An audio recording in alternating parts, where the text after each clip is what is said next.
In this video, we'll show you how to make a secret piston door in Minecraft. If you find this useful, then please consider subscribing and liking the video. Secret doors are one of those things that just make your base feel next level. And I'll walk you through it step by step so it's super easy to follow. Alright, so first you're gonna pick a good place where the secret door is going to be. You can find a cliff wall like this, either dirt or stone, it doesn't matter. Once you find it, let's carve a room big enough for us to work. I'll make it like this so you can see it easily. Before we continue building, a quick shout out to Apex Hosting for sponsoring this video. If you're building stuff like secret doors, redstone bases, or anything technical with friends, doing it on a server just makes life easier. With Apex Hosting, you don't have to host the world on your own PC or deal with poor forwarding or sharing your IP. They give you a clean control panel where you can manage your server and keep the world online 24/7 so your friends can join anytime. If you want to check them out, the link is in the description and pinned comment. Thank you so much. To start, let's walk to the entrance. I'm gonna put 2 sticky piston 1 block away. Just like that, and then we'll put another 4 sticky piston on the left or on the right of the entrance. I'll do it on the right, so just like that. Once you got it, let's walk to the left here and put a block next to the entrance block, and you'll put a lever on the front like that. Next, on the other side of the block, put a repeater facing that direction, and then break these 2 blocks and put redstone dust on both. Now, next to the bottom piston, put a block to connect to the other side. Put redstone dust here, and then put another blocks like this, this, and this. And to connect it to all 4 pistons, put a block on the side of the top piston and just place 3 more blocks down here. So it's gonna be like that. Now let's go to that side and continue putting redstone dust to connect it. So it's gonna be here and then here.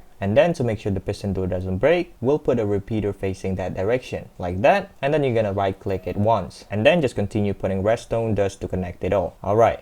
Now it's done. Let's test if the piston is working. Right click on the lever to activate it. Yeah, it's good. Now you can put any block for the door. And then let's fill in all the space to finish it. Make sure you don't block the redstone dust, so leave a space above it. Alright, it's all done. Now let's see how it works. Let's right click on the lever. There we go. You can right click to close it and right click again to open it. And that's it.